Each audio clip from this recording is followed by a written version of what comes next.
Welcome to the special edition of the TCMMA podcast. We got Tyson Fury and Francis Ngannou moments away from making the walk to the ring. It's been a long break between fights, between the last fight and this fight. It's been like 45 minutes to an hour now, but these guys are getting ready to go. They got the opening ceremony going on now. So stay with us as we break this fight down and look at some UFC fights upcoming. You're watching the Community MMA.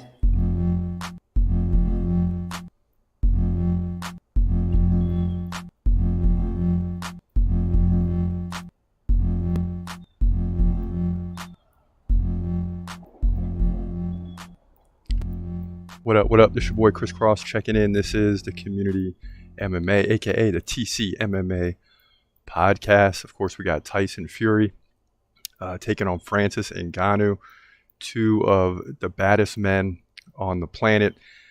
And the first question should be is, Chris, who's going to win this fight? I really don't know, but it definitely favors Fury. I mean, the guy's 33-0 in boxing. Yeah, they got some light gloves on. But in terms of the fight, you know, it's very tough for these UFC fighters to come in and take on a professional boxer. And this fight's about 10 to 15 minutes away from now, so stay tuned as we'll break that down and give you the play-by-play. But it's tough for UFC fighters because there's no threat of a takedown. So Fury can get in his face and have to worry about being taken down. If the opponent gets in trouble, they can tie you up. It's not like the UFC where you can keep swinging or shoot for the takedown or get the clinch. So there's a lot of disadvantages here. And the average UFC fighter is just going to be frustrated, with the fight boxing style. It's just the way it's going to be. It's going to be a frustrating night potentially for Ngannou. Can he land the big KO? Maybe, but Deontay Wilder couldn't.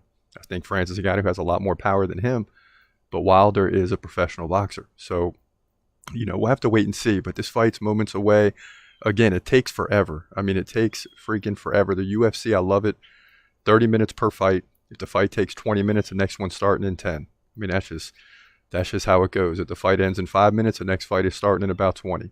I mean, they don't play around, But boxing, you got to wait and wait and wait. So that's what caused us a little bit of time getting started here as I'm sitting around waiting for this fight to get closer and closer. But as we wait, let's jump into some of the big fights coming up this upcoming week for the UFC. Today's an off day, right? Might as well be because Fury and Ngannou, everyone's going to be watching that. No one's watching the UFC this week if it's not like a big pay-per-view event. And there's no reason to go head-to-head with this fight. This is just a one-time deal, right? Let it happen. Take the week off. I like it. But next week, you got some heavyweights. Speaking of heavyweight tonight, you got Jailton Almeida taking on Derek Lewis, and that's going to be a big fight. So let's get to that prediction now. And yes, stay tuned. Fury and Ngannou is on deck. In the heavyweight division at UFC Fight Night, a.k.a. UFC Sao Paulo, Brazil, you got Jailton Almeida from Brazil coming in at 9-2, taking on the big dog Derek Lewis, who comes in at 27-11 and a wealth of experience. Now both guys stand at 6'3". Derek Lewis getting up there, he's 38. Almeida right in his prime at 32. Both guys 79-inch reach. Both guys right-handed. In terms of activity, Derek Lewis is a little slow-paced, right? 2.6 significant strikes per minute, 3.8 for Almeida. So Almeida's got the advantage there. Also, the takedown game for Almeida is ridiculous. He lands over 2 takedowns per round, and that's why he's a heavy favorite in this fight. Now, takedown defense isn't great, just 50%, but that won't matter in this fight. He beat Rosenstrike, or A.K. Rosenstrike, by submission in the first round. That's a big deal. Beat Shamil Abdurakhimov by KO. He subbed Anton Turkal. So he's doing his thing. Derek Lewis has struggled lately. 52% takedown defense. That'll hurt here. But he did beat Marcos Rogerio de Lima by first round KO. But before that, he lost to Sergey Spivak. That was a tough loss. Sergey Pavlovich, we know how good he is. First round KO. Tied to Avasa, second round KO. So Derek Lewis is struggling a little bit. Doesn't mean he can't win this fight, but listen, it's in Brazil. Almeida's a heavy favorite for a reason. He's got the takedown game. He's got the striking ability. He's shown he can win in a multitude of ways. So, Almeida's very likely to win this fight. The big question is, can he get the finish? And if it's a 5-rounder, likely so. So I like Almeida by finish to win this fight. to move to 20-2. He's just too fast on the feet. He's too good on the ground. He's going to win here, in my opinion, heavyweight division, UFC Fight Night. Yeah, and when you look at Derek Lewis, he's always a tough out, right? Because he always causes other fighters problems. Whatever, they could be landing 6 significant strikes per minute in other fights. Derek Lewis is going to bring him down to 3. But Jailton Almeida has the ability to take you down. He's relentless. Derek Lewis has struggled with that in the past, but he said many times, he's lost a bunch of weight. He's chiseled up a little bit. And, he's much better on the ground now because he's really worked on that, as that plagued him a little bit earlier in his career. So that's an area that he had to work on. But I don't know how you work on it against a Jailton Almeida. And this fight's in Sao Paulo, Brazil. He's Brazilian. He's got a well-rounded game, and it's going to be a tough night for Derek Lewis. But Derek can always land that KO punch at any time. Just keep that in mind. He can land that KO punch at any time. And I'm jumping back over for a minute here. Fury and Ngannou. Ngannou's getting the boxing gloves on, so is Fury. And who knows when this fight's going to start. These boxing fights take forever. And compared to the UFC, you only need a 10-minute build-up. A couple videos of each fighter, the lead-up, boom, let's get them out there. The music's playing, let's go. Boxing, you got a whole concert before the fight. You got to listen to commentators for an hour. And they just drag this thing out for hours and hours and hours. So still waiting on the fight. Neither guy's walked into the ring yet. So it seems like we got plenty of time before this fight kicks off. So since we got time, let's keep getting to some more predictions. Why not? Everybody loves predictions. We got to wait anyway. So another big fight, the co-main event this week. And you're going to see a lot of Brazilians on this card. Obviously, it's in Brazil. It's going to be a big fight night because people have been begging for the UFC to go back to Brazil. And you got a stacked card full of Brazilians in basically every fight.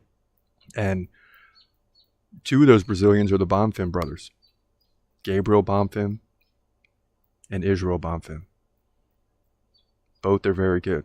But in the co-main, you got Gabriel Bonfim, one of the brothers, taking on Nicholas Dalby. So they're starting to work their way up into some tougher fights. So let's get to that prediction right now. In the welterweight division at UFC Fight Night, you got Gabriel Bonfim taking on Nicholas Dalby. Now this thing is in Sao Paulo, Brazil. Bonfim, Brazilian. He's coming in at 15-0. Dalby, a worthy opponent, though. He's 22-4. Bonfim 2 inches taller at 6'1". Dalby's 38. Bonfim just 26. So one guy left his prime. One guy in Bonfim getting ready to enter his prime. So it makes for an interesting fight. Bonfim over 6 significant strikes per minute. Dalby right at 4. So a slight advantage there. Well, really a nice advantage.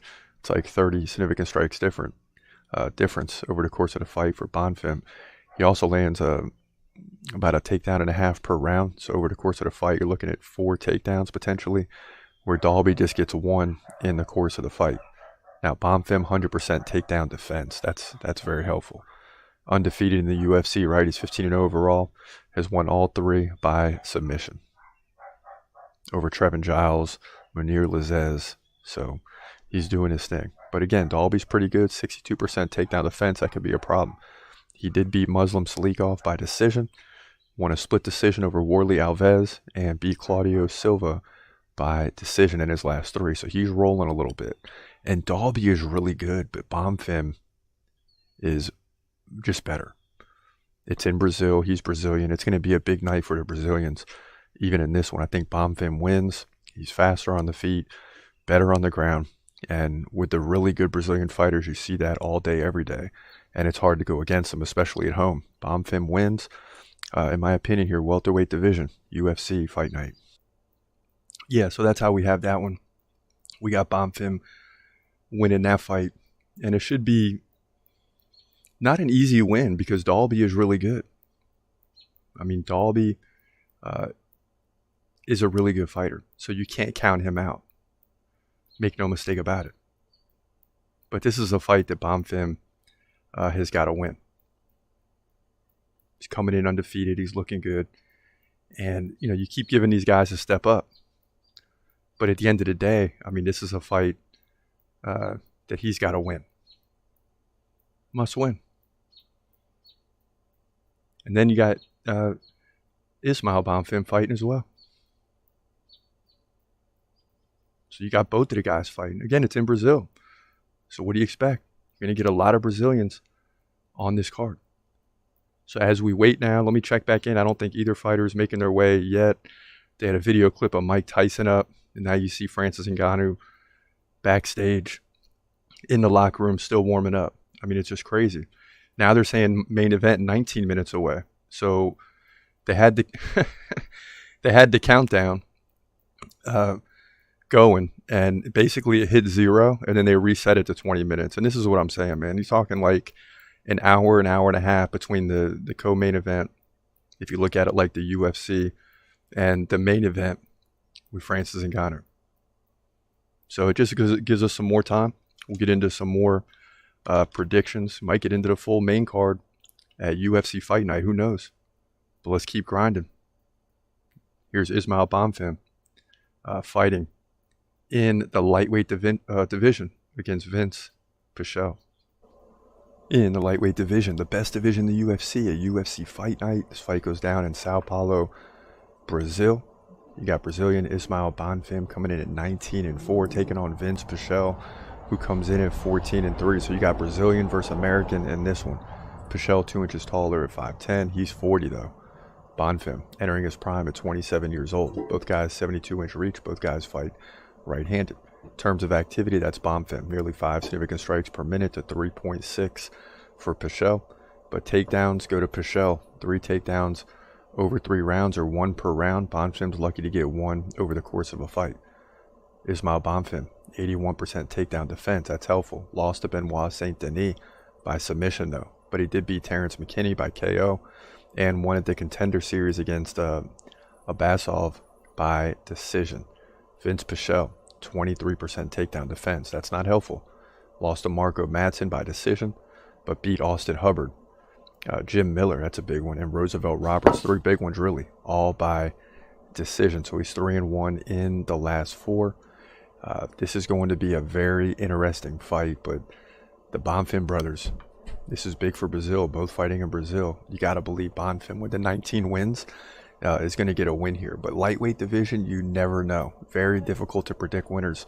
But I like Ismail Bonfim, in my opinion, to win this fight. He's better on his feet. He's got good takedown defense, can land takedowns. Pichel will land more, but he's got a weak takedown defense. So you got all these things going to play out in this fight.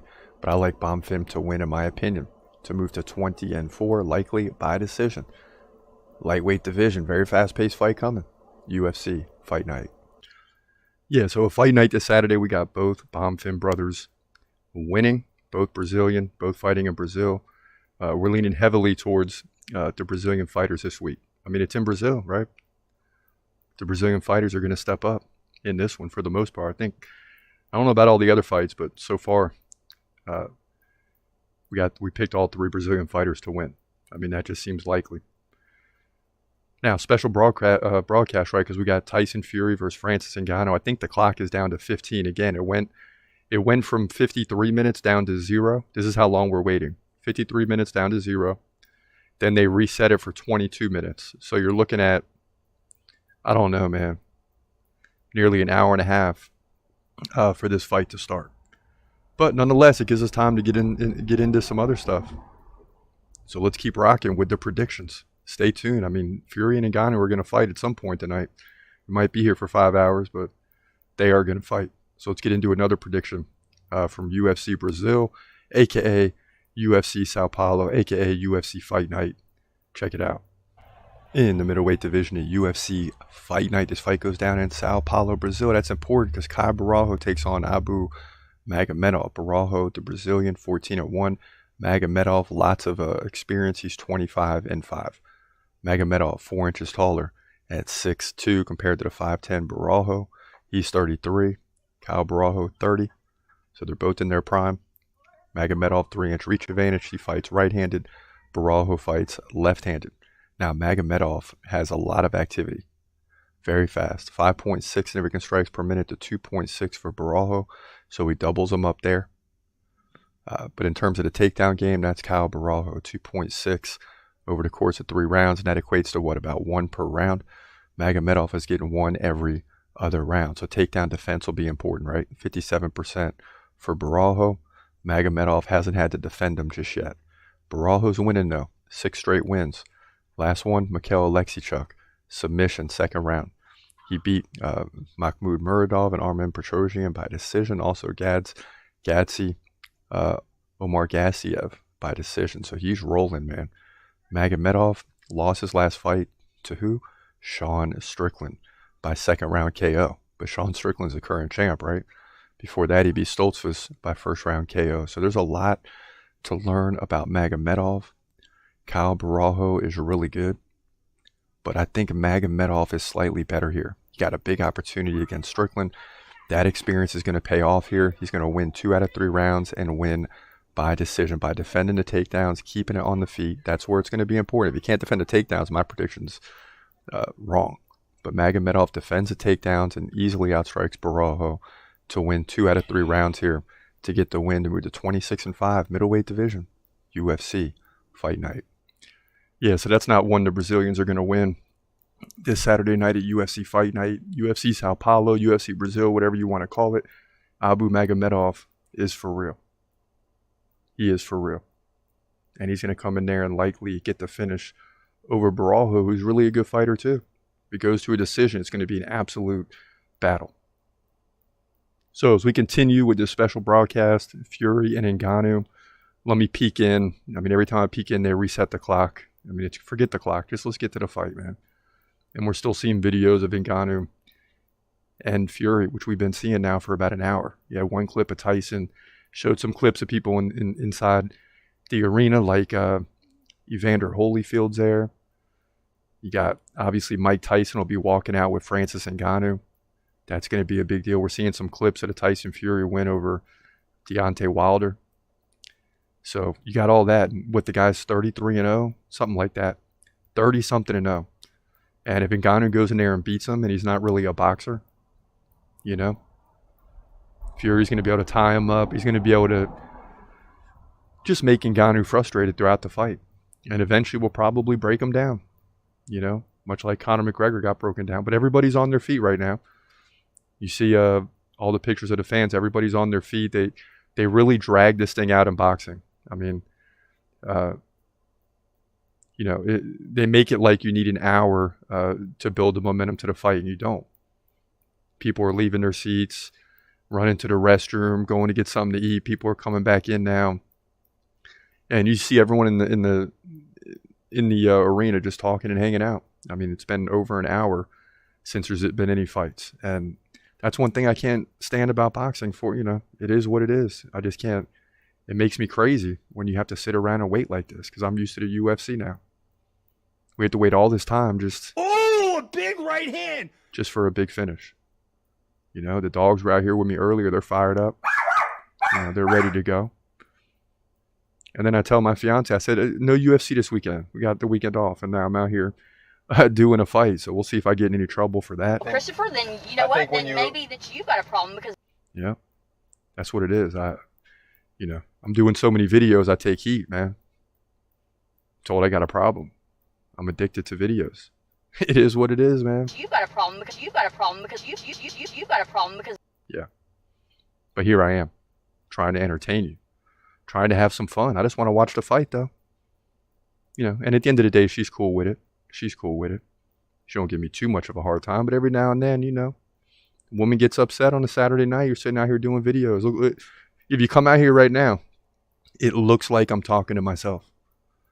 And that's why it's important that you guys stay tuned in, man. So at least I can say, no, there's people listening. There's people watching. I'm not talking to myself. So you're helping me out. So stay tuned. But nonetheless, we're just killing some time. We really want to see this fight. Can't wait for it. But we got one more prediction in the main card of UFC Fight Night this week. We got about 10 minutes left till this fight kicks off. They're going to take forever to get to the ring. They're going to play the longest national anthem. Well, maybe not, because they're in Saudi Arabia. So I don't know what they're going to do with the national anthem here. But there's going to be some type of musical display before the fight, and the fighters will be in the octagon for 10 more minutes. So we got plenty of time. So let's get into one more prediction. Rodrigo Nascimento, I believe, versus Dante Mays. Stay tuned. Fury and Ngannou. About less than 10 minutes away now. In the middleweight division at UFC Fight Night. In the heavyweight division at UFC Fight Night, you got Rodrigo Nascimento taking on Don'Tale Mayes. His fight goes down in Sao Paulo, Brazil. That's important because Nascimento is Brazilian. He's 11-1. Mayes 10-5. He's American. Now Mayes is really tall. He's 6'6" compared to the 6'2" Nascimento. Both guys relatively the same weight, around 260 plus. Mayes 31, Nascimento 30. No big deal there. 81-inch reach for Mayes, 80-inch reach for Nascimento. That's really close as well. Both guys stand right-handed. Now, things start to change here. Significant strikes per minute, Nascimento 4.2, Mayes 3.4. So within one, so you're looking at 10 to 15 significant strike advantage for Nascimento. He also has a better takedown game, lands like 2 takedowns over the course of 3 rounds. Don'Tale Mayes, not so much. Now Nascimento, 75% takedown defense, even better. Coming off split decision wins over Tanner Boser and Alir Latifi. So he's won 2 in a row. He's picking things up. Mayes, 56% takedown defense. That's going to be a problem. And you notice a lot of these opponents against the Brazilians have a weak takedown defense. That might be for a reason. It's in Brazil too. Now he did beat Andre Arlovski in his last fight by second round KO, but lost to Augusto Sakai by decision. Had a no contest or an overturned fight before that. It was a no contest. He also beat Josh Parisian by KO and Roque Martinez by decision. So he's rolling too. It's going to be a good fight. Mayes is capable of getting a finish anytime. He's got a lot of power, but Nascimento, the Brazilian, is going to take that power away with takedown after takedown. A lot of control time, maybe a submission. But either way, Nascimento rides his way to victory, in my opinion, to move to 12-1 here, heavyweight division, UFC Fight Night. Yeah, so another good fight there, another heavyweight division fight. A lot of heavyweight division fights, right? I mean, with Ngannou and Fury about to take the ring. Got about less than 8 minutes now left before that fight starts. At least that's what they're telling us, right? It started out with 53. It went down to 0. Then they reset the clock to 22 minutes. So, you know, you're looking at an hour and a half between fights. I mean, it's absolutely ridiculous. I guess they're trying to get more people to buy into the pay-per-view. But, you know, that remains to be seen of how well this fight does. I was more interested in seeing Islam and Volkanovski, to be honest. Definitely more interested to see Hamza and Usman. But, you know, we'll wait and we'll see what happens here. Definitely rooting for Ngannou. Don't know if he'll win. But definitely rooting for, excuse me, Ngannou. I'm going to peek in real quick to see what the clock says now. And I don't see a clock. I just see an interview with Ngannou. So we've seen Ngannou and Fury clips now for over an hour. Well over an hour. An hour's being saved. It's probably like an hour and 20 minutes. So I see you guys getting involved in the chat room. You know, what time is the main event starting? Your guess is as good as mine. Your guess is as good as mine. Bottom line is we're just going to wait. And while we're waiting, we might as well get into some Q&A, right? Kill some more time, baby. Kill some more time. There it is. We got it up. Let's see what's being said. D. Micah Reynolds. I take DDP. For all you boxing fans, that strike is Duplessis. I hope they give him his shot. If not, he can fight Izzy. Hamza has got to heal up. Hamza versus a champion will be the fight. Here's the thing. I think DDP, being a previous 2-division champ, has a slightly better ground game than Strickland. And over the next year or sooner, Strickland loses to DDP. Hamza versus Strickland or DDP, whoever is champ, ASAP. And, you know, that's the thought, right? I mean, as Hamza fans, we're used to waiting anyway. We don't want to wait, but we're used to it. And at this point now, Hamza has reached the top. So let's just take our time and wait. I mean, let's make sure the guy's ready. We don't want him to rush in there and lose. So let's wait till he's ready. You got Marin Thuram, 1386A and Strickland, Adesanya, DDP. DDP number 3 now. Yeah. DDP's for real, man. Dricus Du Plessis is for real. At John Edison, maybe, 9390 says, I completely agree with you. Hamza's next fight is for the middleweight title. Yeah. And Bucket to Star says Hamza will eat Strickland. That remains to be seen. But he will beat Strickland. And I like it, Bucket to Star. subscribed 2 months ago. Much love. While you're watching, hit the subscribe button, hit the like button too. That's going to help spread the video out, get more listeners tuning in, and we can get into the live chat room. That's what we really want. Robert Matthews, give the undeserving guy the fight, or else these third worlders will, with no impulse control, will get on you. And that's in reaction to our short where we put Hamza. Chimaev fans are wild, man. You want to tell these fans that Hamza is not fighting for the title after it's been promised? Don't do that. It's not going to be good. And you see the guy flying over the cage they got set up to get to Costa last week. That was wild. At the Master, a lot of people are questioning Hamza's cardio. I say fair enough. But what they are leaving out of the equation is the hand injury he had against Usman. We have proof of the cast post-fight. All the haters acknowledge that Hamza can finish Strickland in the first fight, but they are 100% certain Sean wins post-round 1. So what he's saying is that Hamza can finish the fight in the first round, but if it goes more, a lot of people believe Strickland will win. I don't know. I think Hamza wins the fight either way, in my opinion. Just in my opinion. So let me peek over and see what's going on with Fury and Ngannou. You just see the crowd moving around. I don't even see anyone come into the ring yet. The last fight ended at about 4:58. It's now 6:21. So it's going to be well over 90 minutes, hour and a half before these two fight. And you're seeing these guys, the commentators talk again. And it's like, how many times do you really want to see these guys talk? Honestly. And I got him muted. I'm not even listening. So here's Tyson Fury. He's getting all dressed up, making sure he looks good. So it looks like he's going to be making the walk. He's got the crown going on his head. He's got the crown going on top of his head. So seems like the way you present yourself in the walkout is just as important as the fight. And you know what? If you're 33-0 or whatever his record is, so be it. So be it. And we'll keep you up to date. Seeing some pictures of the crowd, some high profilers in there. This fight goes down in Saudi Arabia, Riyadh. So you got a lot of mixture of fans in attendance. And there he goes. Fury's on his way out. So I don't know if Ngannou has made his way out yet. Nope, no one's in the ring. So Ngannou hasn't made his way out yet. So, and then in boxing compared to the UFC, they're going to get in the ring, and then there's going to be some more wasted time once they get in there. It's going to be a long, aggravating build. I remember as a kid, when I was young, and you're waiting for Tyson to fight, and you got all these fights that take forever, and you don't know who they are. In the UFC, like every fight. But in boxing, you don't know who all the prelim fights are. You just know who the two big names are.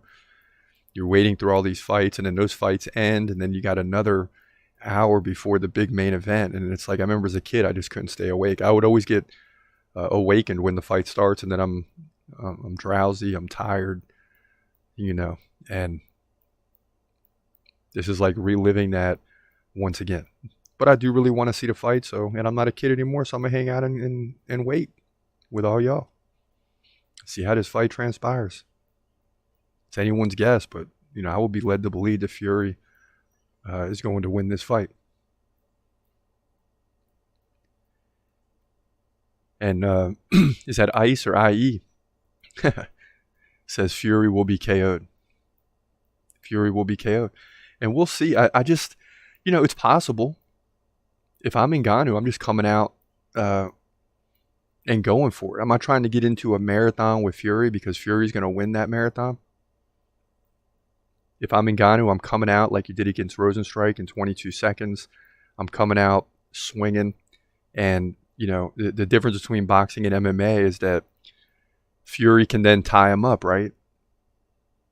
In MMA, you don't got that. I mean, he could shove you off and keep pounding and finish the fight. So there are ways in boxing because it's not a real fight, right? When I was a kid, boxing looked real. It looked like this is what a real fight looks like.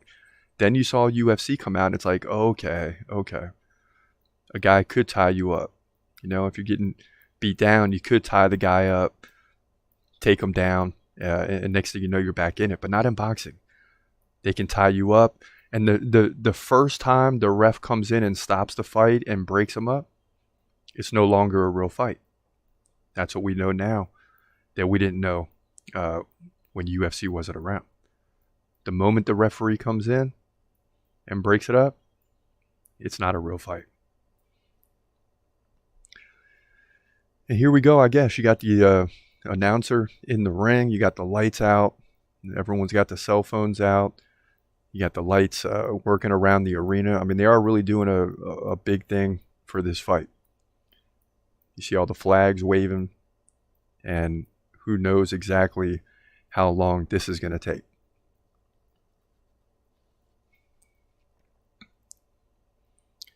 And it appears someone's coming out. It looks like Francis Ngannou obviously is going to come out first.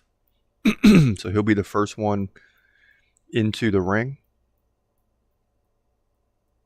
But no sign of him yet. Everything is dragged out from the moment they first appear, from the end of the previous fight till this one. Then when they get in the octagon, they'll drag that out. And it is what it is. But definitely a big deal. Can you imagine what the price of the tickets are to get into this event? It's got to be through the roof. And I'd like to know how much Ngannou's making here. He's making more than he would in a UFC fight. But he could have fought 3 times, 2 or 3 times since this fight. He could have had the big fight against John Jones. Would have made some bread on that.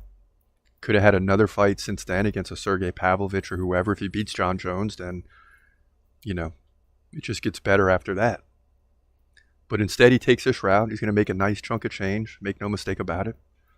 And he's 37 years old, so the time is now. The time is now. Look at these guys waving the flag. They're getting tired. They've waved the flag at least 500 times. Now, they're all off beat now and stuff. It's like, because they're waiting for 20 minutes for Ngannou to appear. And I think that's Buffer. He's just sitting in the ring with a light circle around him waiting too. So, you know, I don't know. Okay, there's Ngannou finally. He hasn't appeared to the crowd yet, but he's walking out. He's got a little king thing on top of his head. So does Fury. So, you know, we'll see both of these guys come out now finally. And we're still probably 8 to 10 minutes away from the fight, realistically. About 8 to 10 minutes away from the fight, realistically. So stay tuned with us, man. We're going till it's over, regardless. And there's Buffer now. He's reading something, basically introducing one of the baddest men on the planet, and that's Francis Ngannou.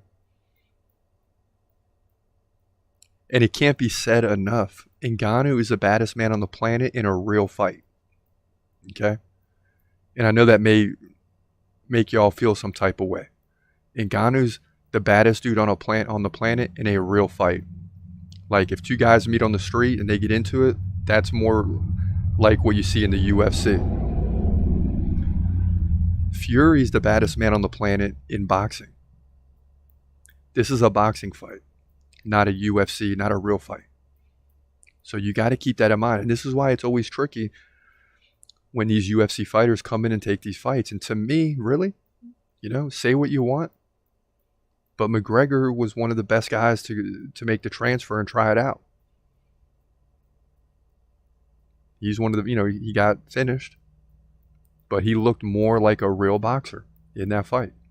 And we'll see what Francis Ngannou can do. They're taking the robe off Ngannou now. Again, there's Mike Tyson. And they're taking their sweet time doing this. I mean, this is just, okay, so the king's crown comes off. He's got the gold and black jacket, and he's still not walking to the ring yet. Okay, now here he goes. Now he's walking. And Mike Tyson looking good, man, suited up. Mike Tyson suited up. Francis Ngannou working with Mike Tyson ahead of this fight. And you got to if you're preparing for a heavyweight fight. Mike Tyson all smiles. Probably wish he was getting in there to fight Fury, you know? That would be like an 8-foot difference, but still be fun to see. So once Ngannou makes a 20-minute walk to the ring, then you'll get Fury make his 20-minute walk, and then you'll get 20 minutes of introductions, probably 8 different national anthems, and then this fight will start. Now you see Adesanya and Usman walking with their brother to the octagon. So a lot of UFC support here, and you know me, I'm doing UFC predictions, not boxing predictions. So I gotta root for Ngannou. There's just no, I mean, he's not signed by the UFC anymore, but it doesn't mean that he'll never fight in the UFC again. To me, this is a one-off. This is a one-off. Unless Ngannou wins and then he wants to fight Fury for the real belt, because the belt is not on the line here. That's a possibility too. But Ngannou touching gloves with fans. You got Usman and Adesanya leading them in, and we got a guy in the ring. We officially got a guy in the ring after an hour and 33 minutes since the last fight. So Ngannou is officially in the ring. And now we're going to have to go through the same 10-minute process probably with Tyson Fury. So that's where we're at right now, waiting on both of these guys to get into the ring. Fernandez waiting in the chat like everyone else. When does the fight start? Who knows, man? Who knows? In the UFC, I could tell you it's going to be 8 minutes away. It's going to be 12 minutes away. It's going to be 14 minutes away. You know, just depends on how quickly the previous fight finished. But they do like 2-3 minute video clips, and then the guys walk to the octagon, and it's usually about 9 to 10 minutes. They don't play around. This one has been an hour and 34 minutes now since the previous fight finished. So, I mean, they're making their way to the ring. So this fight's getting ready to start. But, you know, who knows? It's anywhere from 8 to 10 minutes away officially. Here comes Tyson Fury. He's got the King's crown on too. And I don't know what that's all about, but, you know, I guess 2 of the baddest men on the planet in terms of fighting. You got Evander Holyfield there touching gloves with the whole training staff. And you got a lot of big names there. And is that Mike Tyson? I can't tell. No, that's not Mike Tyson. Man, that guy looks just like Mike Tyson. That's crazy. But Evander Holyfield in there. And now the security is stopping the video. And now another security saying, yeah, let him go through. And you got guys smiling. So a lot of extra security here. And you know how that is. Like, we talk about that too. UFC is going through the same problem. It's like, you know, you got 50 security personnel and like, you know, and everybody's got to try to figure out what they're supposed to do, and they're trying to figure it out, and then you got 50 guys trying to do something, and it leads to too much security. So that's what you're seeing there. But seeing some pictures of Tyson Fury, he's going to step through the wall of videos and pictures, and then he'll make his, you know, 3-4 minute walk to the ring. They'll get introduced. We might have a national anthem or two, and this fight's starting. So however long all that takes is when this fight starts. I hate to keep saying the same thing, but the reality is this is what's going on. It just takes forever to get to the fight. So just bear with us, man. This thing is coming. 2 of the baddest men on the planet, but you know, Ngannou's facing the baddest boxer on the planet. One of the baddest we've ever seen. The guy is tall. He's huge. He's going to have a height advantage over Ngannou too. And how does that factor in? You know, because now you're punching upward. And Fury looks real serious. And, you know, the thing for Fury is there's got to be some nerves inside. On one end, you know, he's sitting in the king's chair right now, if you will. And he'll get up and make his way in a minute, but he's taking his sweet time. Making Ngannou just wait. But there's got to be some nerves in there because, you know, you don't really know what to expect from Ngannou. You know, you've beaten some of the best boxers in the world. Obviously, you're 33-0, you're undefeated. But you're taking on this guy that you've seen video clips of just destroying people. But the difference is the guys that Ngannou is destroying, they can't get too close. They're worried about a potential takedown. They're worried about the big punch, so they're keeping their distance. That won't be the case with Fury. He can get right in Ngannou's face, and even in bad times, he can just tie him up. Right? And that's the difference right there that a lot of times people overlook. But one thing remains the same. Either of these guys can KO any guy on the planet at any given time. And that's why people want to watch. That's why I'm watching. If we get a long 30 round or 30 minute, 10 round fights times 3 minutes, I'll be shocked. I'll be absolutely shocked. And Fury walks into Muslim country with 316 on his back. So much respect for that. You know, much respect for that. And now Fury made a move like he's walking to the ring and then backed up and got back on the stage. And he's kind of doing a little dance and he's kind of warming up there. Meanwhile, Ngannou's just stuck in the ring with like 200 people, it seems like. So, you know, this fight will start when it starts. And now Fury's making the walk. It appears, okay, he's walking around the stage. So I don't know if he's actually walking to the ring just yet. You know, you see this in boxing. The guys make the other guy wait forever. Now flips off the hoodie, and he's moving a little quicker now with a little more sense of urgency. So we're getting there, man. This thing is building up. It's about that time. Yeah, two big dudes, and now Fury's jogging to the ring. Now he's jogging. And here in about 5 seconds, well, really right now, we officially got two of the baddest men on the planet. And Fury goes right up into Ngannou's face. Right up into his face. No one separates him, and then he backs up smiling. And why wouldn't Fury be smiling? He's in a comfortable setting. You know, if you take these gloves off and put on smaller gloves and Ngannou can tie you up and clinch control you, Fury wouldn't have a chance. But this is boxing. And this is Fury's domain. So we'll see. I mean, this will be, to me, a major upset if Ngannou flattens Fury. Major upset. Now you got Buffer on the mic, so this thing is getting ready to start. So we got the national anthem, as I told you, right? We might have 2 or 3 of them, but right now we got the national anthem of the Kingdom of Saudi Arabia. And everybody's standing up during this time, so no one's talking on the mic. The national anthem's playing. This thing is building up.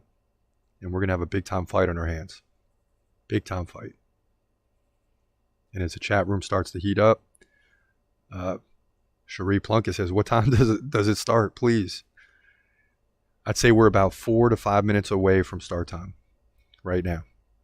Both guys are in the ring. The national anthem is being played. Then you got Buffer who'll do the long introductions. And then we'll get it. Now we got the national anthem of Cameroon. What did I tell you?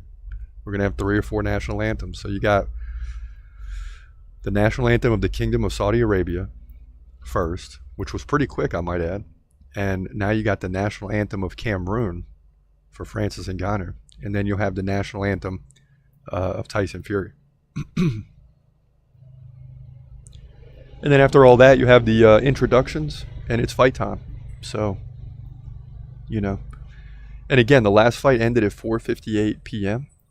It's now 6:38, so it's been an hour and 40 minutes of nonsense leading up to the fight. But at least people are getting excited now. And Ngannou's national anthem is done. We should have one more national anthem for Tyson Fury, as I don't believe he's from Saudi Arabia or Cameroon. And then this fight will kick off. So now you got the national anthem of the United Kingdom. And I really didn't realize I didn't realize that Fury was from the United Kingdom. But that national anthem is playing now. And we're just, you know, we're patiently waiting like the rest of y'all, you know. Leave your feelings in the chat. And, you know, let me know in the chat, do you like how long and drawn out these fights are in boxing, or do you prefer the steadiness of the UFC? Me personally, I prefer the steadiness of the UFC. I know that I can't, you know, I got only minutes to run to the restroom before the next fight starts. I can't be playing games. And I just don't like the waiting period. Even if you go to the restroom, get you a drink, pop some popcorn, do all this, and sit back down. You still got an hour and 10 minutes. The drink is going to be gone, which you can fill that back up. Popcorn's going to be gone. All the food's gone because you're just waiting and waiting and waiting. And now all 3 national anthems are done. And I was joking earlier when I said 3 national anthems. I was just trying to be funny, but there actually was 3 national anthems. It's quite crazy. But that's what's happening. Fight is getting ready to kick off. Let's go, baby. And Buffer's reading it out. And if it goes past round 1, fine, but I'm just interested in round 1, to be completely honest with you, because I think that's the opportunity for Ngannou. Like, you can't, the longer the fight goes, advantage Fury. Every second, every minute as the fight goes on.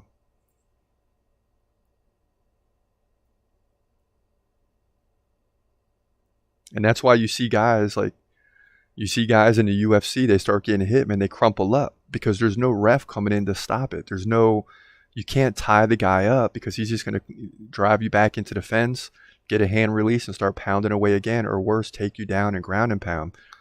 So once you're in trouble, it's over. Not in boxing. Not in boxing. The guy's going to tie you up and give themselves some time to be good again. And that's the tough part for these UFC fighters. And are they coming together? Are we going to get one more face-off? Right now you're getting Fury introduced.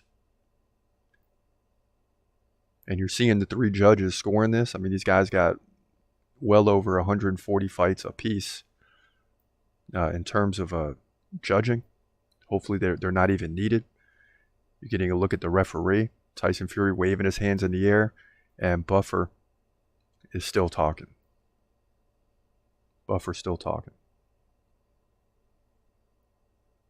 And it's wild because there's so many people in the ring. I mean, there's so many people in the ring. It's crazy. Not as bad as other boxing fights, but there's still a good 40, 50 people inside the ring. So it's hard to see individual people. It takes the spotlight away from the fighters because there's 20 guys next to each fighter.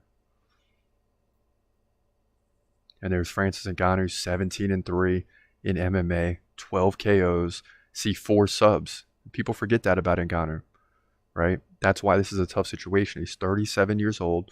He's 6'4". He's definitely going to be looking up at the much taller Tyson Fury. But the guy's got KO power.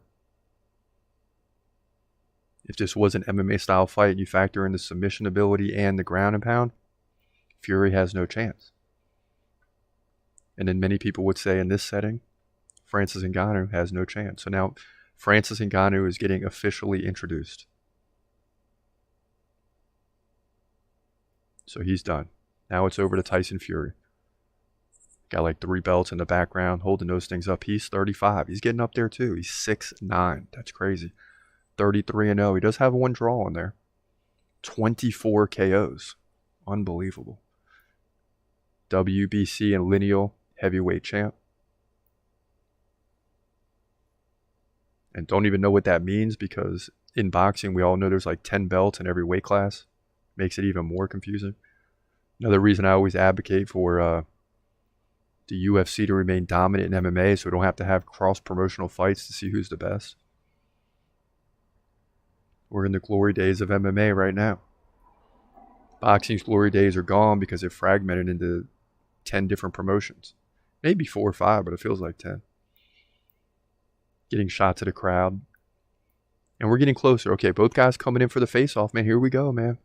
Here we go. As I break this thing down, get involved in the chat room. I'm going to read those between rounds.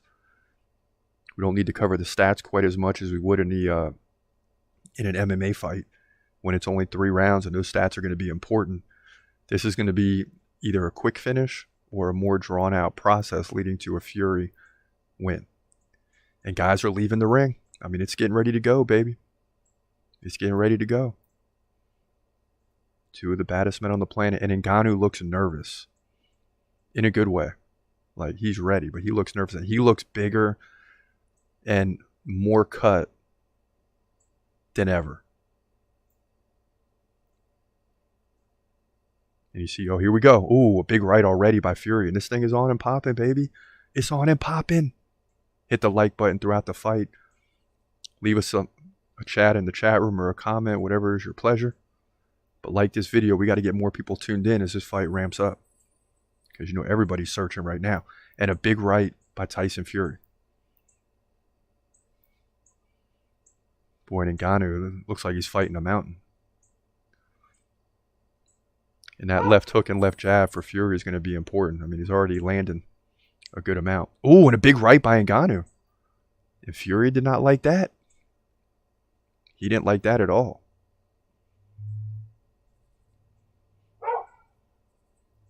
And Ngannou looking pretty comfortable, keeping the distance. He's not throwing a lot. See, and here's the first tie-up. And that's the first situation that tells you it's not a real fight like Ngannou is used to. And it's going to take the ref about 20 seconds now, or at least 10 seconds in, you can't break them up. Yep.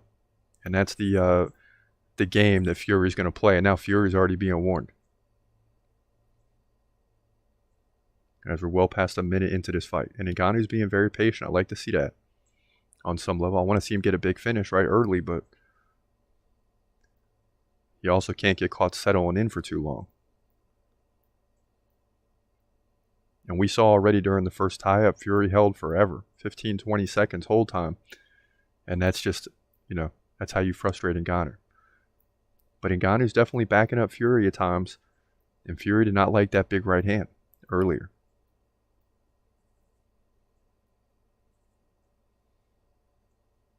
Ooh, nice left by Ngannou. Okay, baby, come on, Ngannou. And a shot to the body. And look how tall Fury is when they put the ground level cam. Jeez. Holy cow. And Ngannou getting low in his stance, making Fury even taller because Fury stands straight up. He's just relying on those jabs and those punches. Unfortunately for Ngannou, Fury wants to keep his distance too because he wants to stay away from that power. And Ngannou backs him up and lands a body shot. Fury looking at the ref saying it was a little low, but it was right on that belt line. Oh, a big right by Fury, man. Big right. Oh, shoot. But it didn't really faze Ngannou. And Ngannou lands a right. And again, Fury does not like that as he gets out of there. 15 seconds left, and Fury lands a big left coming in and backs off.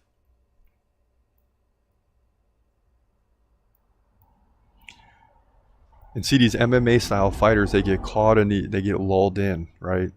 You can already see it as his first round's coming to an end in a second, and it's over. And both of these guys are being separated by the ref as they're talking trash. But already Ngannou's being lulled in, and you're 3 minutes into a boxing fight, and you're now no longer as fresh as you were in round one. You're starting to work your way into Tyson Fury territory, for sure.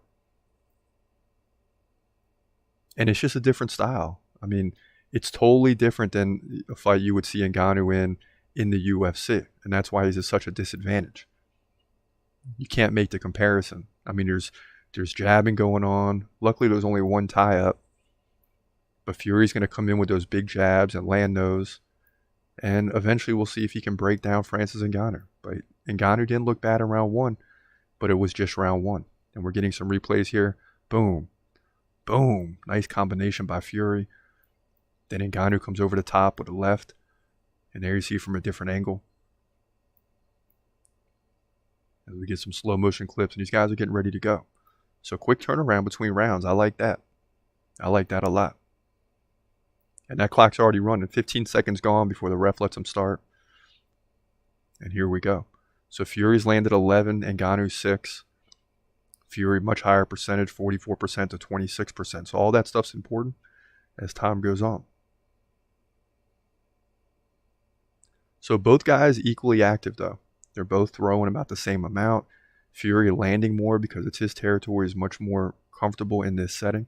He just has to be careful of those big pops by Ngannou. Fury moving the arms around, doing what he normally does, trying to frustrate his opponent. And Ngannou comes in with two big lefts and kind of whiffs on the first one, lands a body shot on the second. Nothing big. First minute gone, round two.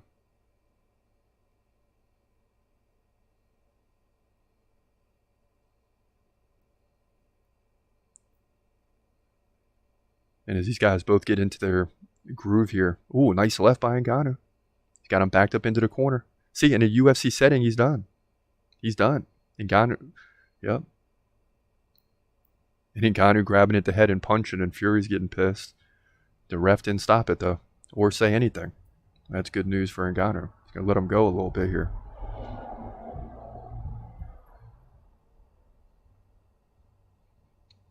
A little bit better of a round right now for Ngannou. But when you see Fury switch left, they're both standing lefty now. So that switch stance by, oh, nice right jab, wobbles Ngannou momentarily. Fury comes in with a combination right-left. And again, both guys standing lefty for a good 45 seconds now. So that's interesting.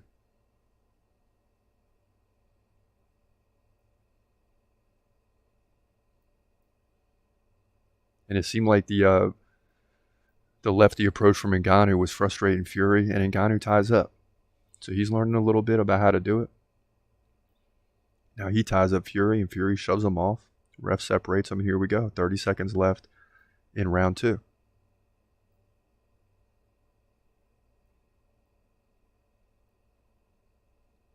Ref separates him again. Boy, an advantage there for Ngannou because he's able to tie up Fury and land a couple rights. And that will be similar to clinch control in an MMA setting for sure, which Ngannou would dominate. And now Fury comes in and bear hugs Ngannou. And Ngannou's like, what's that? Fury gets away with that stuff though, man. He's tricky like that. He's going to do stuff to try to frustrate you. So, you know, round 2 may have gone to Ngannou as it ends. I'd like to see the numbers here on this one, but so far so good for both guys. And 2 rounds are complete.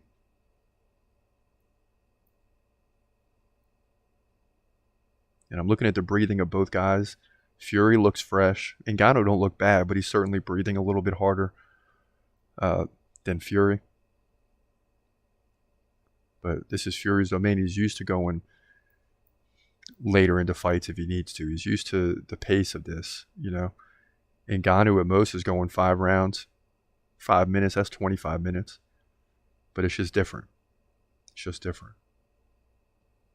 And you see that was a big sequence for Ngannou when they got tied up, and he got the hand on the side of the head. So he's not really holding Fury, but close enough. And already the odds are slightly coming down. Fury before the fight, 14-1. It's down to 12-1. No big deal. But those numbers are starting to change slowly after 2 rounds. And if we can get Ngannou to have a good round or 2 in a row, then we'll see. You know, we're waiting on the numbers to come up from the previous round, but round 3 is underway.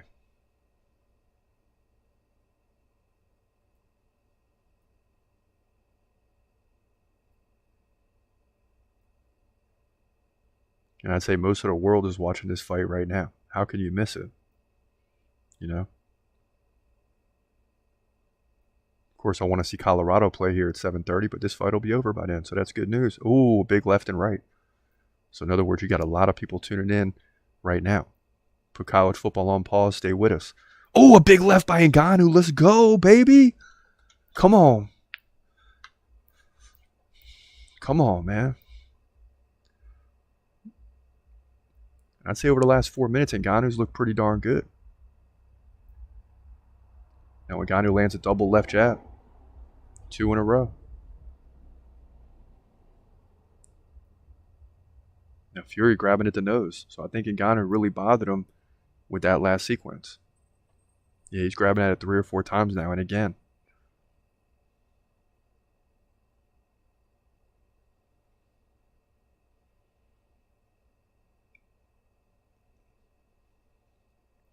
I'll tell you what, Ngannou's in this fight, man. Ngannou is in it.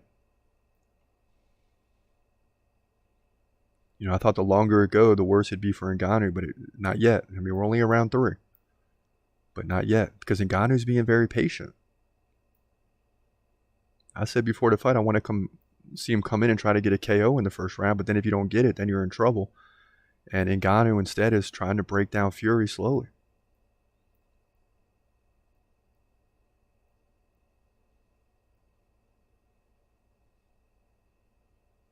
Now Fury standing lefty and Ngannou righty. And a charge there kind of didn't really hurt Ngannou, but kind of drove his shoulder into Ngannou's chest before he wrapped him up. Ngannou didn't like it. Now Ngannou lands a left. Fury goes down. Fury's down. Fury is down.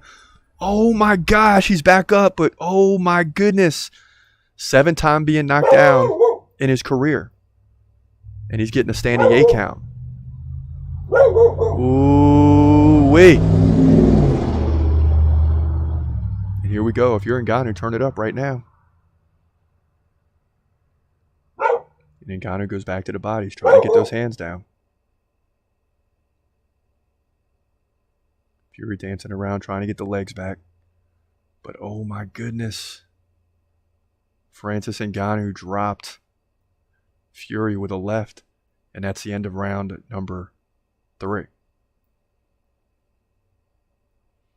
And you see people talking on the outside, a little shock, I would say, from the face of fans.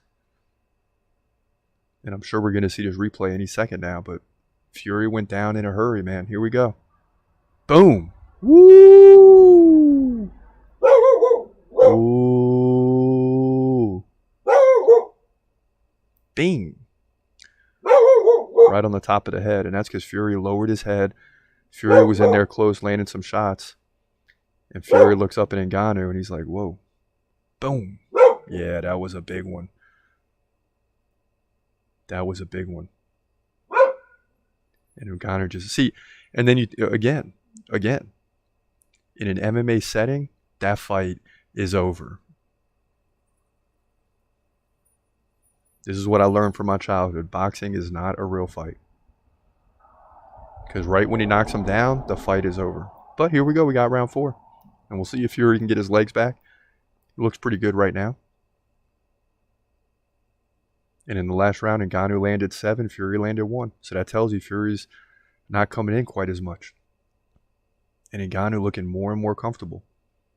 A finish here would be crazy.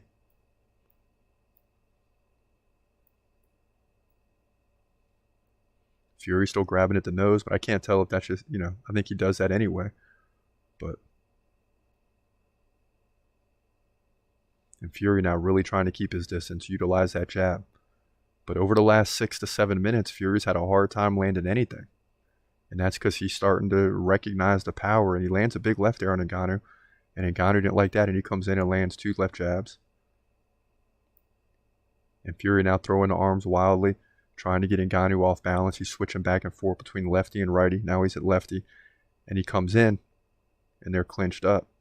And the ref's going to have to break it up. And Fury's not going to allow it to happen for a few seconds. And the ref finally gets them off of each other. And Fury comes right in. And, if you're Fury, this is what you want to do. You want to frustrate Ngannou. He ties him up again. And you got to reset. And that takes a style away from Ngannou. Now you're getting more like a boxing match. Ooh, big right by Ngannou nearly misses. Now big right by Fury. And Ngannou throws him off. I like it. Fury almost falls. But, you can see now the frustration a little bit on Ngannou. And that hurt him. That hurt him. Not the punch, but Fury driving the shoulder into the rib cage. Fury comes forward straight ahead and not even trying to land punches, just trying to body ram Francis Ngannou. And all these things are because Fury is getting beat on, he's getting beat a little bit, and he's just trying to change the style and pace of the fight. He got the first round, so he's okay. But he did get dropped in round 3. That's a 10-8. Ooh, big left and right combination by Fury. And this fight's heating up now, ladies and gentlemen. A big right by Fury. And Ngannou just takes it. He just takes it, man.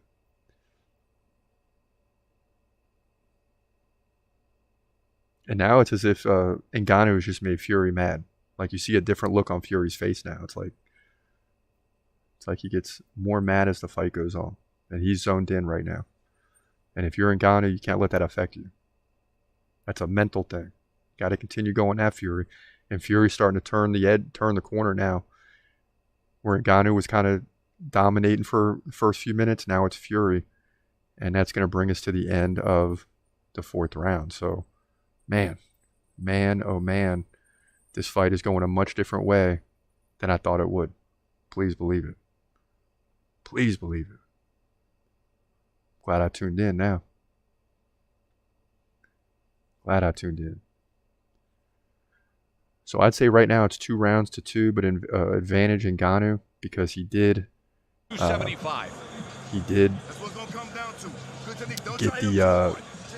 the knockdown earlier in the fight.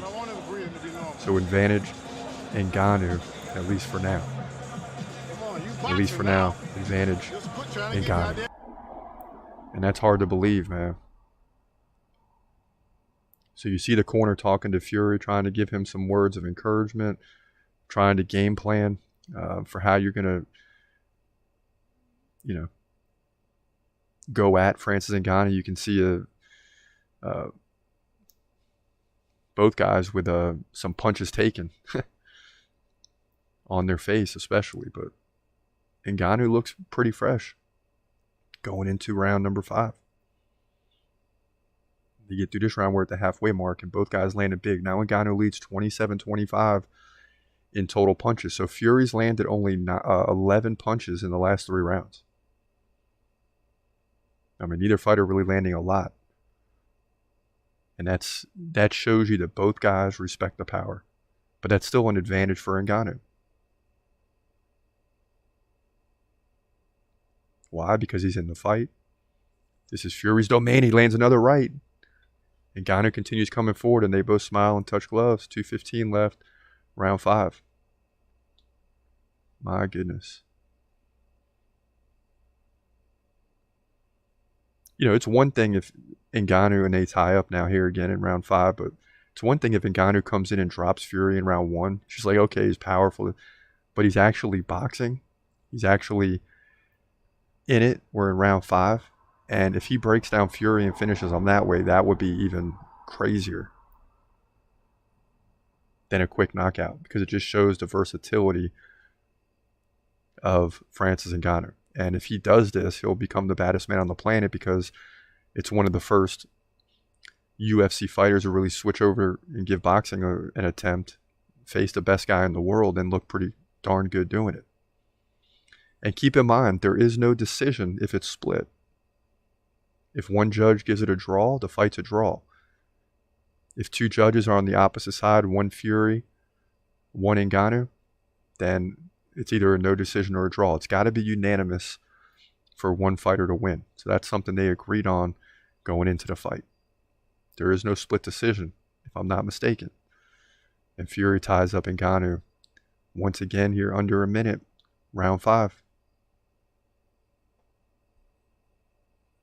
And we're about 6 minutes gone since the knockdown by Ngannou. So that's old news, but that definitely helps in the scorecards, for sure.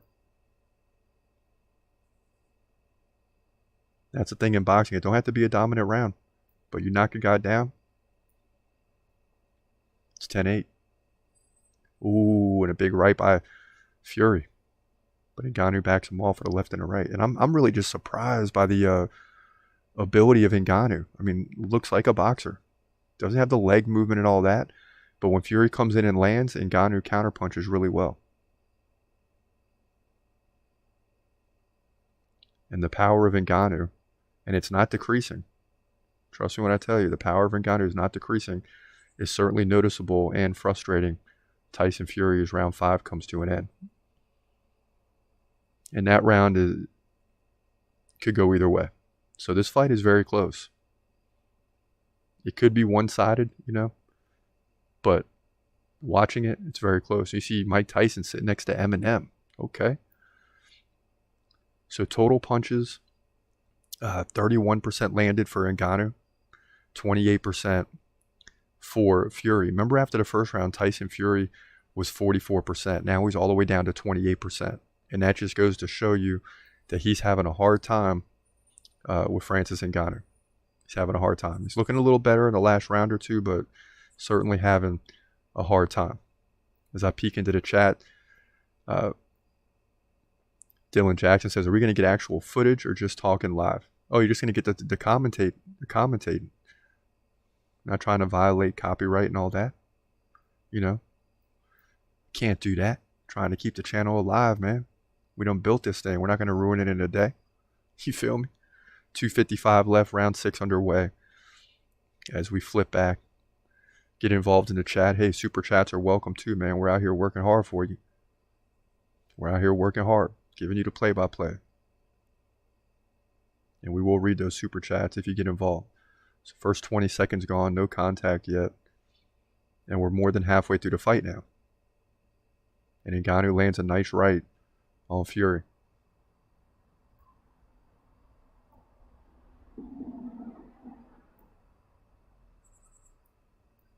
Ngannou takes a left. And these will be some interesting rounds. 6, 7, 8. Because these are the rounds that you would think would favor Fury. When you get to 9 and 10, if it goes that far, then Ngannou's like near the finish line. You might see him start opening up more. But he's done a good job so far in this fight. And now you're starting to see the jabs frustrating Ngannou. So now he comes in and he's swinging. And he landed a couple. But I think Fury realizes that that jab is starting to frustrate Ngannou. Yep. There you go, Ngannou. And Ngannou drives him almost over, and he's ready to, ooh. And Fury got the hand wrapped around the neck, and Ngannou doesn't like it. And Fury's given more respect to Ngannou than he has to any opponent. Because Ngannou almost threw him over the ropes, man. He was about to pick him up out of legs and throw him over the ropes, but he didn't. Thankfully. 120 left, round 6.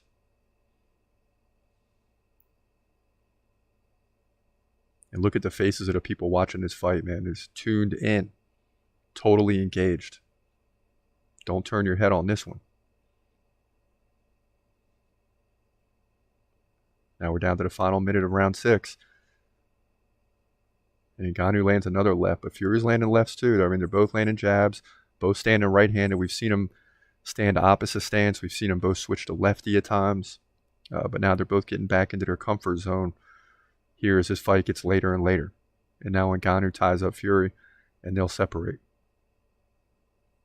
And Ngannou's mouth is open. He's obviously breathing hard, but he's totally zoned in, and he hasn't really slowed down. It's just that one thing I've noticed is that Fury's starting to land more jabs, and I'd like to see how that plays out in the punches landed after the round, because it seems like that jab, to me, is getting going a little bit, and he's controlling the distance here in round 6.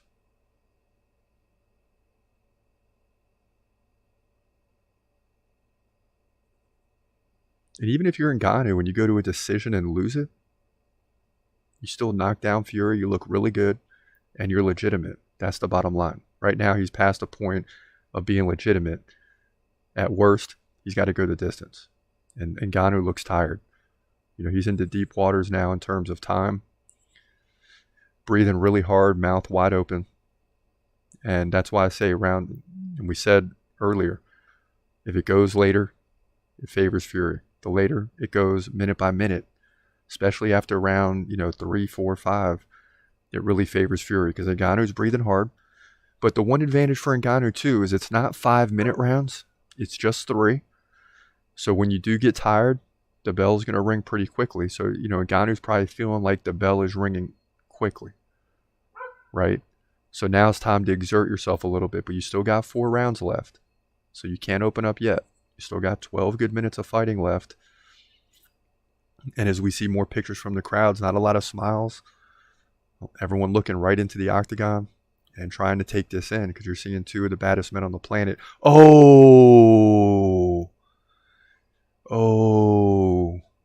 Fury landed a big elbow in the last round. That's why Ngannou was pissed. A clean elbow. MMA style. And the ref should have seen that. Both guys standing lefty now. And since Fury was knocked down, you're definitely seeing more of a different style. You're seeing him get into Ngannou's face. You're seeing him tie up. Ngannou almost threw him over the ropes a few minutes ago because Ngannou's getting frustrated. But That's what Fury wants. He wants to drag him into a tough fight, a more boxing style fight. Don't let Ngannou just stick back and throw jabs and big power punches every now and then, but instead engage him in a tough boxing fight and use every trick you can. As we're 1 minute gone around 7, not a lot of action here. The pace is picking up as Ngannou comes in with a left and Fury gets out of there. He gets out of trouble. 2 minutes left, round 7.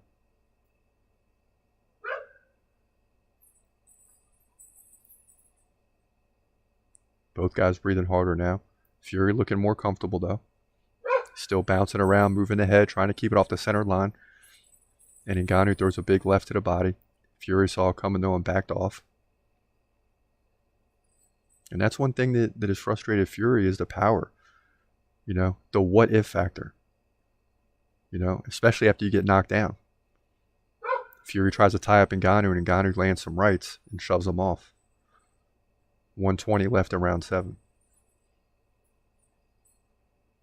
And even for me doing mostly UFC fights, the 3-minute rounds are so quick, man.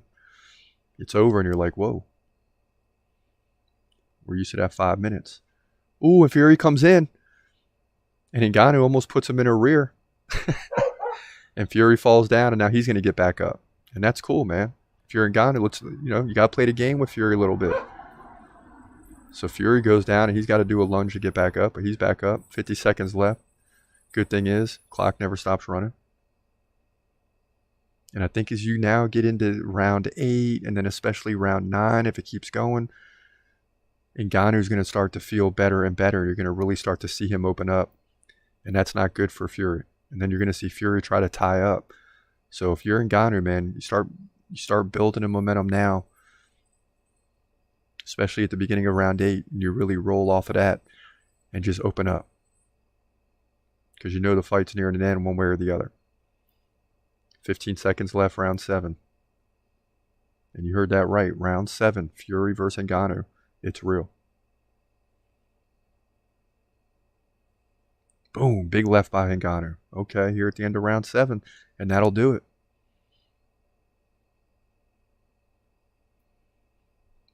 Now we're getting a look at Fury's corner. He's not really breathing hard, man. He's not really breathing hard. Ngannou's breathing harder. But you still got to deal with a very tough situation if you're Fury in Francis Ngannou, who's clearly a pretty well-groomed fighter. It's not, in these other divisions, like, you go down from heavyweight into the lighter divisions. Those guys are more bouncy. They're more seasoned boxers. What I'm seeing for Ngannou here is this is more of a physical, tie you up type of thing. Big punches. It's not like you're down at 155 trying to convert from MMA to boxing and the guy's landing crisp jabs every 3 seconds and he's moving all over the place. I mean, these guys are standing toe to toe and every now and then they throw down. And to me, that's better for Ngannou than it would be for a lighter UFC fighter switching over to boxing like a McGregor or a Woodley or anything like that. So 48-43 now, Fury, in terms of punches landed, 31% to 28%. So Fury's gotten the better of Ngannou over the last 3 rounds. I don't know how that plays out round by round, but it's very, very close. And Ngannou has a knockdown. So that equalizes 2 rounds he may have lost, but not sure how many rounds he's won of the 7. I would say for sure rounds 3 and 4. After that, I don't know. So Ngannou could still be down in this fight. Boy, and I tell you what, the refs got to watch that. Fury's coming down with elbows, man. He's swinging over the top and dropping the elbows when he follows through. But I guess Ngannou's used to elbows, so it's not really bothering him. Oh, big left taken by Fury. And now Fury ties up Ngannou, but a big left there for Francis Ngannou. Man.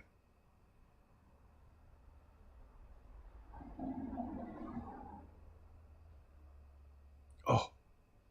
Both guys tie up once again. Both guys missing big shots. Oh, big left and right by Ngannou. He's opening up now. This is what I'm telling you as time goes on. Fury throws an uppercut, kind of slides across the chin of Ngannou, no big deal. 120 left here, round 8. Fury throws a right.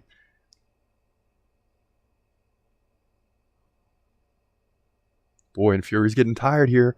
This is a chance for Ngannou. He's got to open up here. Fury's trying to hold, and he can't. And Ngannou landed some big punches over the last minute. And this is what I'm saying, man. Ngannou could get the finish here if he just keeps it going.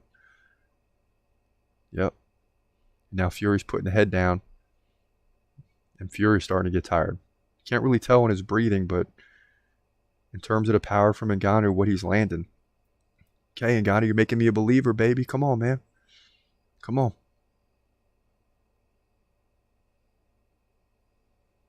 Fury's ready to fall over. You just got to do it. Don't let it come down to the judges, man. You know how the judges are. All it takes is one judge to see if you're Fury, and then it's going to be like a draw. Because I'm telling you, I'm pretty sure that if it's not unanimous, then it's not a win for either fighter.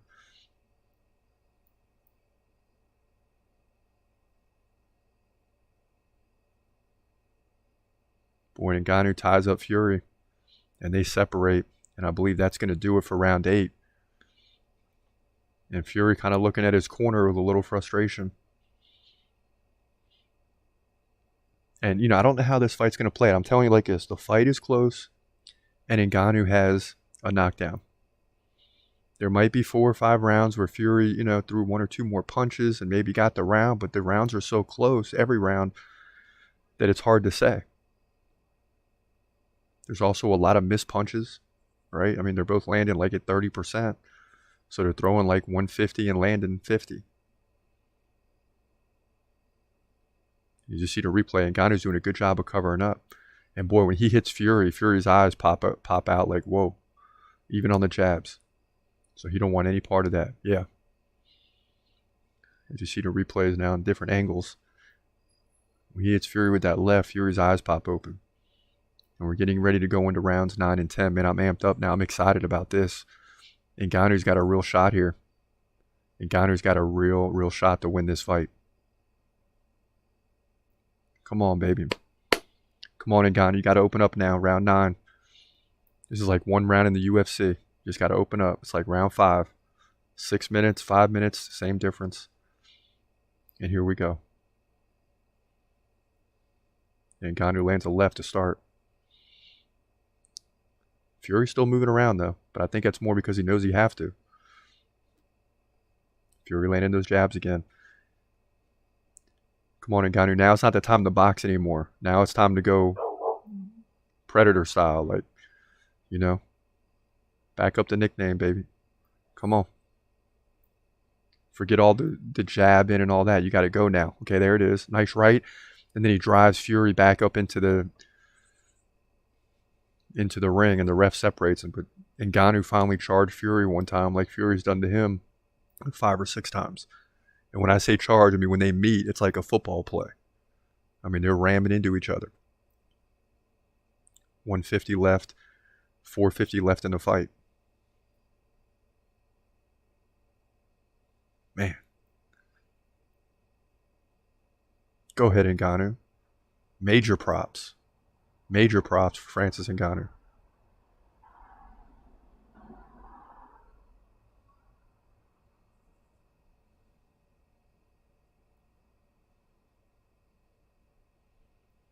But you got to open up now, man. You got to open up. You can't give up round 9. Come on, Ngannou. Fury doing a better job of moving around, trying to stay away. Ngannou's just got to chase now. And Ngannou takes a left jab. That makes him mad. He comes in with a left and takes a right from Fury. So I say Fury's leading this round right now, and that's just because of inactivity from Ngannou. Maybe he's saving it for round 10, but I don't think you can do that right now. Because you don't know if you're going to get the finish. If it goes to a decision, man, these rounds are going to be important. And both guys tie up. Fury still landed some jabs in there. Ooh. And Ngannou took a low blow. He didn't like that. He lands a left jab coming out. Under 40 seconds now, round 9.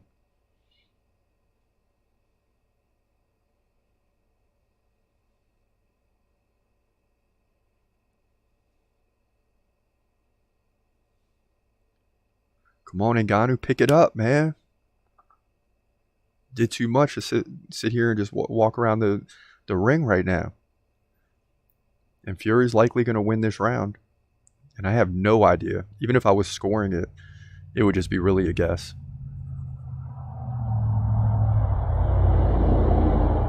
Both guys have won several rounds.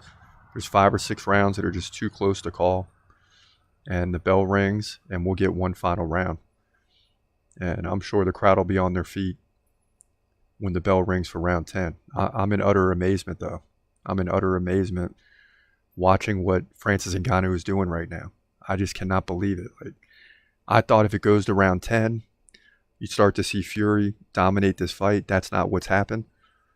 I mean, and both guys, when they win a round, it's still like, 11-10 in punches landed. There's a lot of big shots that are missed, right? So it's more active than it would show when the punches landed. But a lot of respect from both fighters. And clearly, Francis Ngannou is doing way better than anybody could have realistically. People could say, oh, Ngannou's going to beat him. But realistically, you're dealing with a Tyson Fury who's 33-0. Francis Ngannou is doing better than anybody could have imagined. And it's showtime. And people were leaning forward in their seats. Gosh, some of those people are far away, man. Jeez. Oh, Ngannou. So it was 14-1 Fury favored. Now Ngannou is the favorite. It's almost even, but he's the favorite at -125. Unbelievable.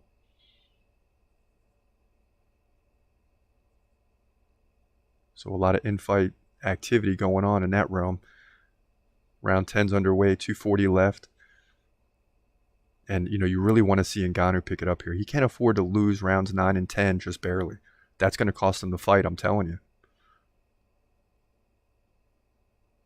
Yeah, and that power really backs up Fury. And the problem with it is even if Ngannou wants to start throwing down here in the final 2 minutes, Fury's going to find a way to tie him up and grind out this round. So I think Ngannou's waited too long, man. He's had to pick it up earlier.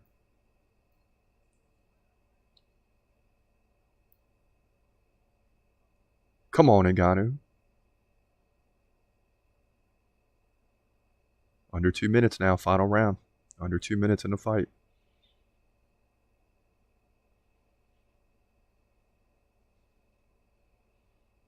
And I don't know why Ngannou isn't going off. I mean, he's fought a great fight. I think he's going to, if he loses this fight or it's a tie, he's going to look back and say he should have went all in at rounds 9 and 10. But I guess when you're dealing with Fury, you got to be careful too. I mean, both of these guys really being careful with each other. Even when Ngannou knocked down Fury, he didn't go right at him when he got back up. Like he knows the deal.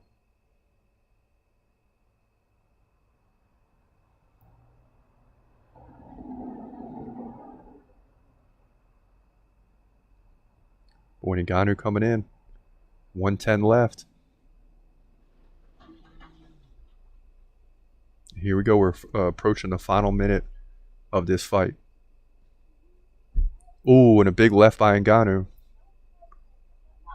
And Ngannou backs up Tyson Fury. Final 55 seconds left in the fight. And now Ngannou's coming forward, but he's got to land some big shots here, man. He's got to land some big shots. And the clock is stopped. Yep. You better start answering your phone, dude. I just got Oh, prayer rings with my fucking weed. What? Yes. And what happened?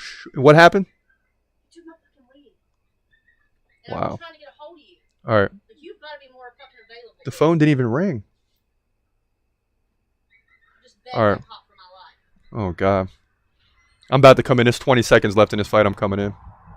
I'm sorry, baby. I don't know. The phone didn't even You don't ring. care what just happened. Of course I do. Yeah, I do. No, you don't. Of course I do. You don't fucking act like it. Well, we're going to have to figure it out.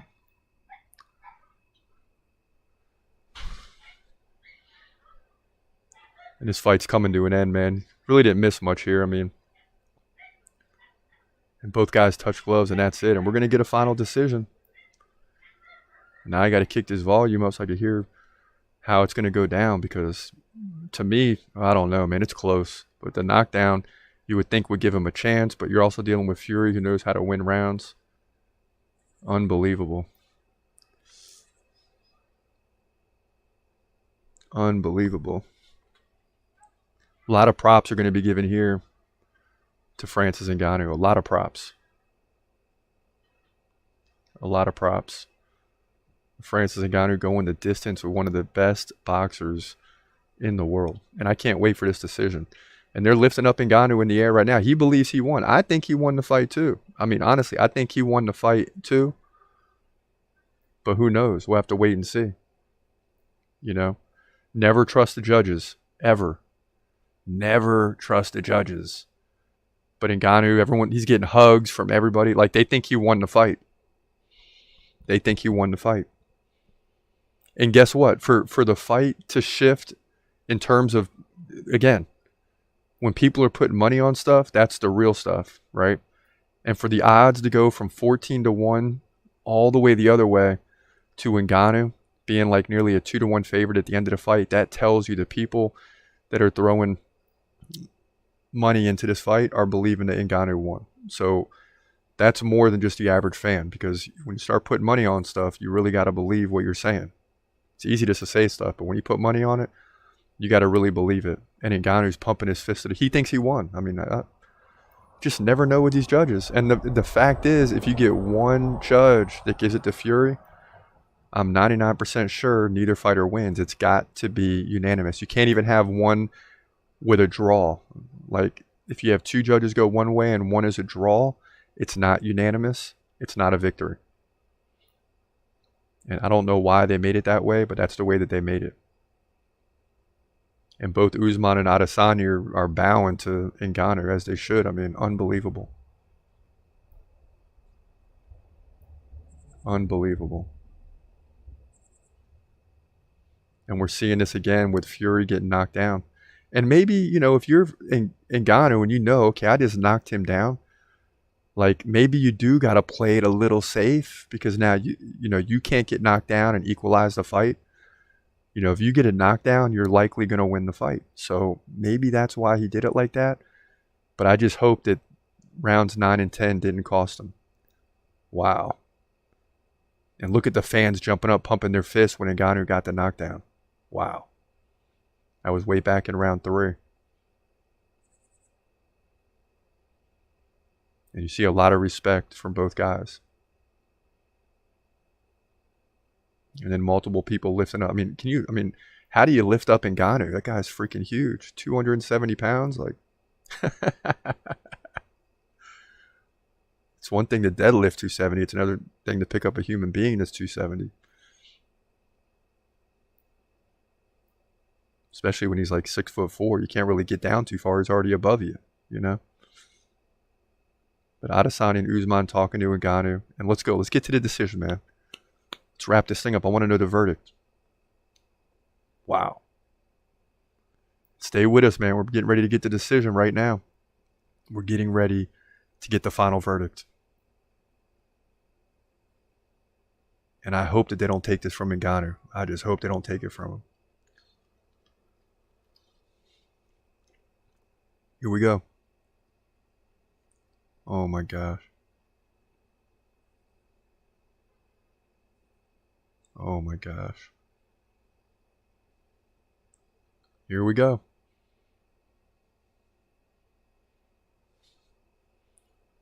Oh, it's going to be split. No one's going to win. 95-94 Ngannou. If they say Fury, then no one wins. 96-93 for Fury. Okay.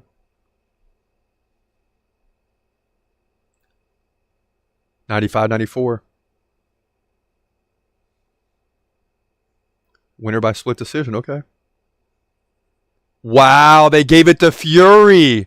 Are you serious, bro? That's bull, man. That is absolute bull. That is absolute bull.